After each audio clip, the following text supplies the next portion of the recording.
Hey guys, Marcel here with another interview, and I have the pleasure to interview this young man, Hybrid, for the second time already after his victory. And of course, everyone wants to know what happened at the Baron Pit this last game. Wanna elaborate a bit on that one? Yeah, we just threw a bit. I think we could have finished Nash, but I think Luca went for Rek'Sai except for instead of doing damage on Baron, so we didn't take Baron, and yeah, we threw a bit there, but yeah, we still managed to win. So obviously, that one mistake could have maybe costed the game against a really good team. Do you think that's like just like a bit of miscommunication because you have like two languages in the team, or do you just think that just growing pains as a new team?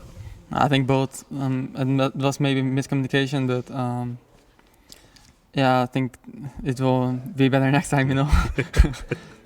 So yeah. All right. So you're one of the few players that pretty much can only play Braum. I mean, you have been playing 4 games of Braum already. Yeah. What does Braum, like, why is a champion so contested for your team? Why is it important? Like, is it, I mean, if you look at the game, you've landed like really fantastic ultimates, you have like really good zoning. Why is Braum not being played more often? I don't know, I think Braum is one of the best supports right now. In this game they had Ezreal and Lulu, so I could block a lot of their damage and zone them in teamfights. Just like against Fnatic, they had Ezreal as well and Graves. Yeah, I don't know, I think Braum is one of the best supports, but I don't know why no one is playing it. Fair enough. You want to talk a bit more about the bot lane meta then? It's like, besides Braum, there's obviously Alistar is like the best choice. Yeah. But what do you think about Thresh? I mean, we have Kasing, for example, and Hylissang, really good Thresh players, and they play Thresh when they can. And then we have Morgana from Giants, but Morgana is not really working out so far. But what other picks are there that are really good and maybe gonna see some play?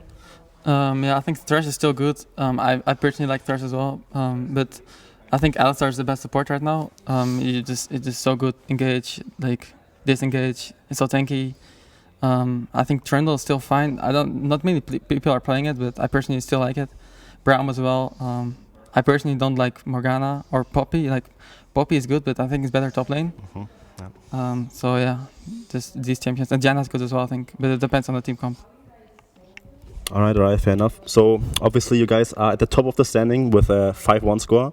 Would you have expected it to be like the first place team, the number 1 team after like 3 weeks, or would you have thought that you're maybe like a middle of the pack team, maybe even like in the relegation zone? What was your first expectation, and how do you think you guys managed to do so well so far?